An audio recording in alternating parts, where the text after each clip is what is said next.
Mama alinitumaka kusoko magharibi, na kwenye niko naenda ni njia ya mbali tena mpori. Sasa mkurudia njoo nikakuwa kutana wale babandi walikuwa ba jeune garçon batatu, bakasema kama baniue. Wale bawili bakakatala, bakasema sene hapana, omwe tumubake. Sasa balinibakaka bakanibaka ba garçon bawili bakanipita hako, bakanifanyia ile kitendo. Walikuwa 6 bakanipita hako bote, nikabakia pale, wengine bote bakaenda nabo, wengine bakajikimbia nabo bakaribisha wengine ba mingi sana. Nous sommes marginalisés, discriminés. En tout cas, je ne sais pas comment je peux dire, madame.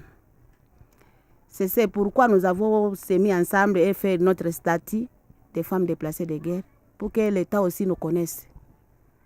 Malgré nous sommes des déplacés de guerre, des victimes de violences sexuelles, nous sommes quand même des citoyens. Nous avons droit à vivre.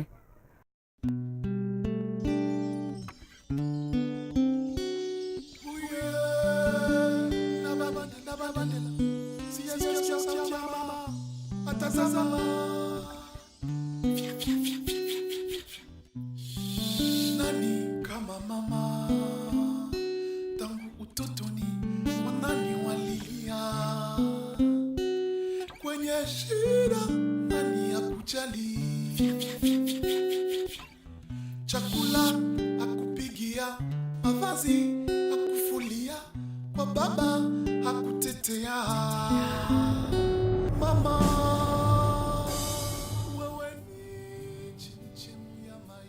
1152 femmes seraient violées par jour en République démocratique du Congo, soit presque 1 viol par minute. Des chiffres donnés par une revue scientifique américaine. En 2010, l'ONU qualifiait déjà le pays de capitale mondiale du viol.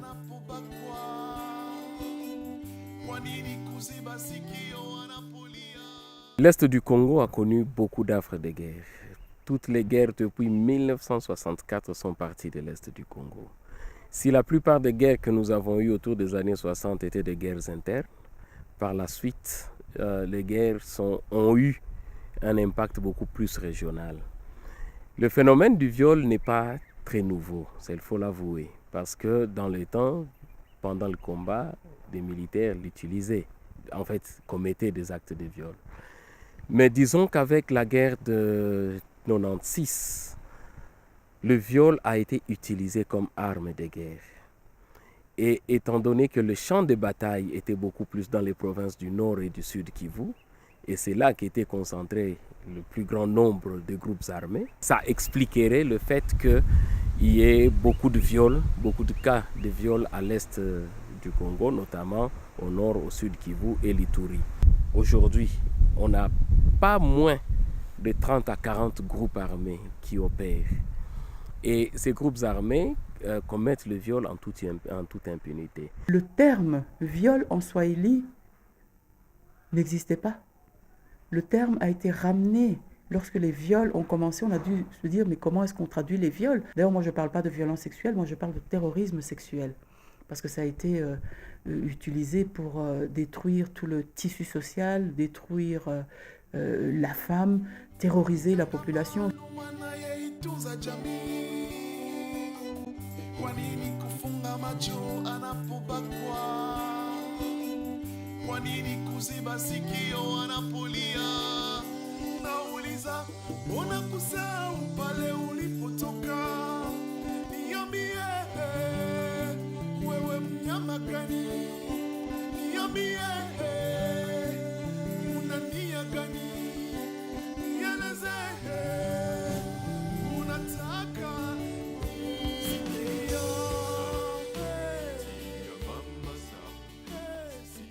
En 1994, lors du génocide des Tutsis au Rwanda, le viol était considéré comme une arme de guerre qui visait la destruction de la femme, de la famille et de toute une communauté. Mais aujourd'hui, c'est beaucoup plus complexe. Les groupes armés congolais imposent un climat de terreur en violant et pillant la population. Et les viols domestiques sont de plus en plus nombreux. Les victimes n'ayant pas confiance en la justice, beaucoup d'entre elles ne sont jamais allées porter plainte. Pour les autres, c'est la honte qui les en empêche. C'est très frustrant pour la victime de revoir encore son bourreau repasser en toute impunité sans que rien ne soit fait. Donc ça, c'est ce qui nous pousse à dire qu'il est difficile de faire confiance à la justice congolaise dans le contexte actuel. Il n'est pas, c'est vrai, exclu que nous ayons certains magistrats qui ont eu la bonne volonté de faire avancer les choses, mais ils travaillent dans un système tellement difficile, gangréné par la corruption, sans aucun moyen de fonctionnement.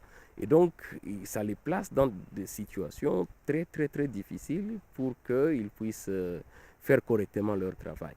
Moi, à notre gouvernement qu'il sache que malgré nous sommes déplacés, nous sommes victimes de leur fausse conscience. On m'a humilié d'abord devant mes enfants, devant mon mari, puis tué mon mari. Nous sommes victimes quand même, notre intelligence n'a pas été violée. C'est notre école. Physiquement, mais moralement, on réfléchit. Certains auteurs de viols ont été très vite relâchés, sur base de corruption, ou bien les violeurs appartiennent à une famille assez aisée et donc est en mesure de couvrir très rapidement cela, ou dans une certaine mesure, ce sont des personnes qui appartiennent aux forces de sécurité et donc ne sont pas poursuivis. Et ils jouissent d'une certaine impunité. On va porter plainte ici, madame, avec un militaire qui a un fusil. Où vous allez aller chez qui? Si vous disiez c'est un militaire, par exemple, nous qui étaient violés avec des intérêts là chez nous, dans les brousses, ils sont quand même là, ils sont des couteaux, des machettes et des fusils. Si vous dénoncez, c'est quel intérêt? Mais c'est la nuit. Vous ne connaissez pas les figures, mais vous l'avez dit, les voix, écoutez les voix, et voir les fusils avec son couteau. Le couteau est là, le fusil est là. Faites comme ça, je te fais comme ça, devant ton mari, devant ton père, devant tes enfants. Quelle honte, madame. En tout cas, ça, si...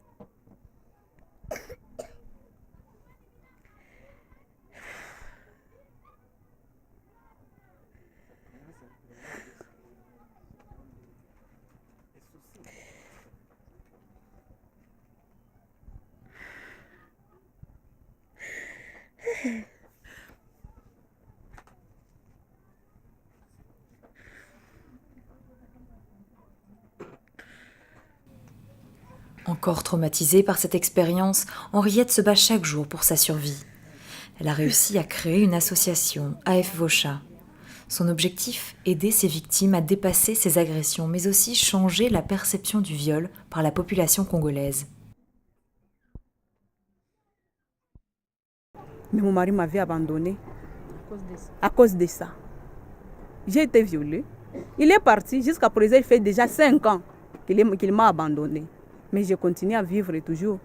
Les viols, c'est considéré comme l'infidélité pour certains hommes. C'est toute la tradition, qu'on se le dise aussi, qui considère la femme comme si c'est elle qui a voulu qu'elle soit violée. Ça aussi, ça fait partie de la marginalisation des femmes. Et donc, cette femme n'est plus considérée comme victime, mais comme une personne qui a voulu subir ce qu'elle a subi. Nous sommes marginalisés, nous sommes oubliés, nous sommes discriminés. Même notre population nous discrimine. La femme là a été violée, elle ne se prend pas encore en charge. Oh, il n'y a pas l'autre mari qui va le marier. Oh, il n'est pas favorable dans notre communauté. Alors ça nous blesse. On ne sait pas. Si le monde nous oublie, quand même c'est Dieu qui va nous... Ça serait vraiment une très grande avancée si on arrivait déjà à faire comprendre, et notamment dans des milieux ruraux, que telle femme a été violée. Vous voyez, c'était par les FDLR, c'était par les ADF Nalou. Bon, elle n'avait pas d'autres moyens de résister, mais ces hommes là-bas, ces inconscients l'ont violée, mais ils n'ont pas mis fin à sa vie. Prenons soin de cette femme. C'est toujours notre sœur, c'est toujours notre épouse, c'est toujours notre mère. Ce n'est pas un combat de femmes seulement, c'est un combat des hommes aussi. Les enfants aussi, quand ils entendent ça, ah, notre maman a été violée. Vous voyez, chez les enfants aussi, ça crée une timidité. Tais-toi, qu'est-ce que tu dois nous dire? N'est-ce pas que ta maman aussi a été violée? Et d'ailleurs, ta maman, c'est une épide, c'est ce qu'on dit. Ta maman, c'est une épite. Elle a été violée. Vous voyez que chez les enfants aussi, ça mène une stigmatisation aussi sur leur psychologie. La marginalisation dont sont victimes les femmes a aussi un impact sur les enfants issus de ces violences, appelés enfants serpents. Discriminés et rejetés, ils subissent quotidiennement le regard accusateur de leur communauté et de leur famille. La jeune Sifa a perdu sa mère et ne connaît pas son père. C'est son oncle qui l'a recueillie. Sans revenu, elle ne peut pas faire d'études et a du mal à occuper ses journées.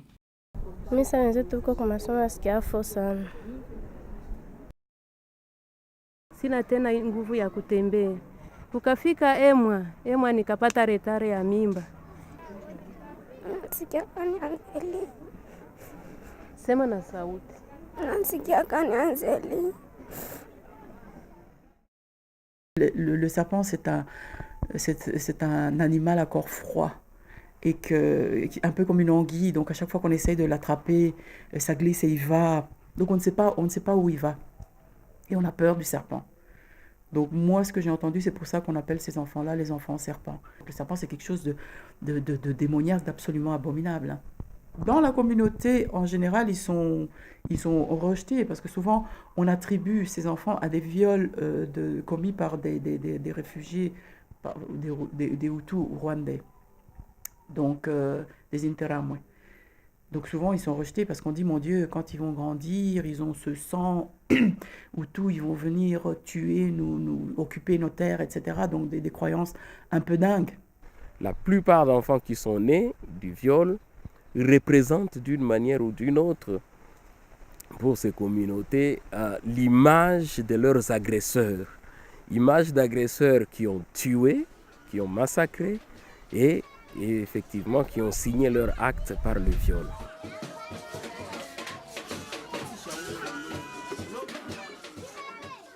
Certaines associations et centres médicaux essayent donc de mettre en place des mesures pour prendre en charge ces enfants. Comme l'hôpital Panzi à Bukavu qui a créé un espace éducatif, une aire de jeu. Nous regardons comment on peut faire pour que cet enfant se trouve encore intégré dans la société, dans la communauté, et l'intégrer aussi parmi tant d'autres enfants et comprendre et lui faire comprendre qu'il est quand même un homme, il peut faire quelque chose dans la vie, il ne faut pas se laisser comme ça, et lui montrer aussi comment il a des valeurs comme tant d'autres enfants.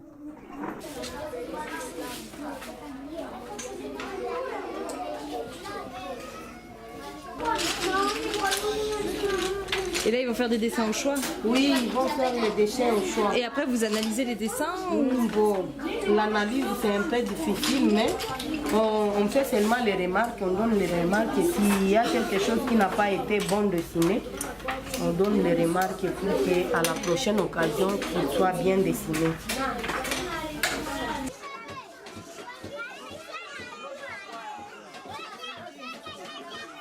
Et lui montrer qu'il peut chercher un ami parmi ses enfants et qu'il peut jouer ensemble avec les puzzles, il peut dessiner ensemble, il peut décalquer ensemble, il peut griffonner ensemble. Et quand il trouve qu'il y a l'autre qui est à côté de lui, il trouve qu'il n'est pas seul.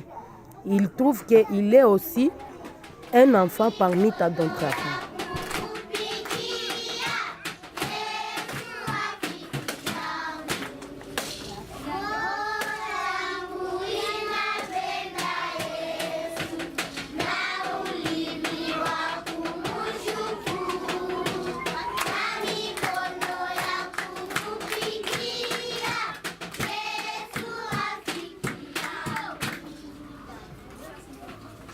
Ce soutien bénévole n'est pourtant pas suffisant. Un autre problème se pose pour ces enfants. La plupart d'entre eux ne sont pas inscrits à l'état civil. Personnellement, je supporte des enfants, mais il s'est posé un problème. Quand ils sont arrivés en âge scolaire, on les a inscrits, ils sont venus, ils ont dit « Ah, Maman Christine, nom du père, je marque Maman Christine ?» Parce qu'il n'y a pas de papa. Donc c'est là que se pose un problème au niveau de l'état civil. Donc ces enfants ne sont inscrits nulle part. Parce que ces enfants aujourd'hui sont dans ils sont nulle part. Donc l'État congolais ne les reconnaît pas. Et ça, c'est un énorme problème. C'est un énorme problème. Ce sont des enfants apatrides, sans identité. Il y a un combat à mener. Ces enfants issus de violences. Ces enfants qui ne connaîtront jamais leur véritable père. Ces enfants qui ne vont jamais bénéficier de cette affection-là, de cet amour-là parental. Quel sera leur avenir? Quel sera leur sort? Ça, c'est la plus grande question, c'est la plus grande préoccupation qui nous tient à cœur. Comment ces enfants s'en sortent? Aujourd'hui, on peut regarder dans le nord et le sud Kivu, nous avons le plus grand nombre aussi des enfants de la rue. On en a justement qui sont nés du viol, qui ont été rejetés par la communauté, qui sont maintenant dans l'éducation de la rue. Il faut aussi souligner qu'il y a eu des enfants qui ont été tués. Parce que dès lors que ces enfants rappelaient des mauvais souvenirs, certaines personnes au sein de communautés les ont tout simplement tués. Donc lorsque ces enfants ont été rejetés dans la communauté comme ça, on en a qui ont rejoint des groupes armés et qui perpétuent cette culture de violence parce qu'ils essaient de se venger vis-à-vis de la communauté qui les a refusés, qui les a rejetés. Impunité, violence, vengeance, toutes ces caractéristiques n'aident pas à faire évoluer l'état d'esprit congolais sur les violences sexuelles. Mais alors, quelle solution? Amani, msaada kutoka mainchi mbalimbali inaweza tusaidia kusudi amani ingie mwinchi yetu.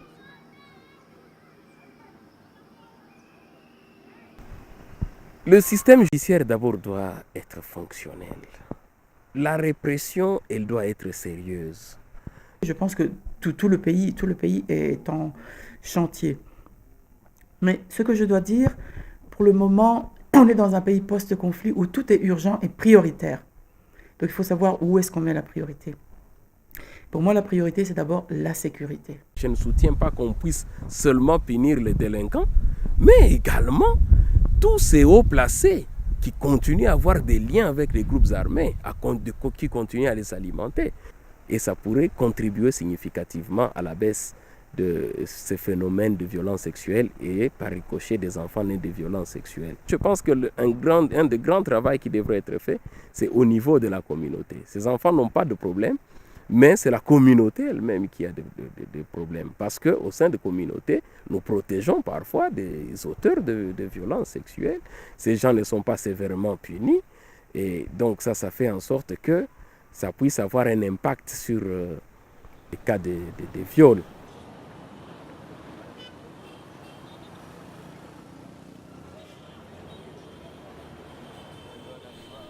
Nous sommes capables de travailler si on nous donne du travail. Nous sommes capables de faire des commerces si on nous donne des argent. Nous sommes capables de faire étudier nos enfants si on nous donne cette opportunité.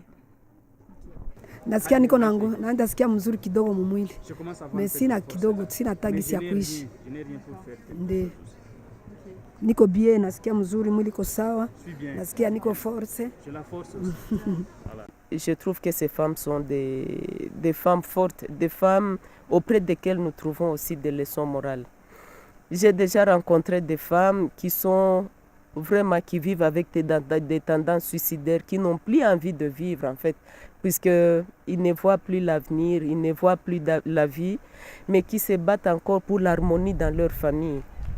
Et ça, pour moi, c'est une grande leçon, franchement.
comme